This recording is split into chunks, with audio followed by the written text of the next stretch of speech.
কি হয়েছে মা? তুমি এখনো অপেক্ষা করে যাচ্ছ? বাবা, ও এখনো বাড়ি আসেনি। আমার খুব টেনশন হচ্ছে। দেখো মা, হতে পারে যে কোনো বন্ধুর সঙ্গে বসে আছে, হতে পারে আসতে একটু দেরি হয়ে যাবে। দেখো, নতুন নতুন বিয়ে হয়েছে। এবার তুমি গিয়ে শুয়ে পড়ো, অনেক দেরি হয়ে গেছে, তাই না? বাবা, আপনি গিয়ে শুয়ে পড়ুন।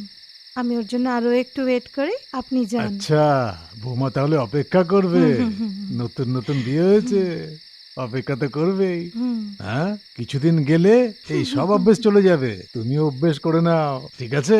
আমি যাই শুতে। হ্যাঁ। ঠিক আছে, আমি শুতে যাচ্ছি।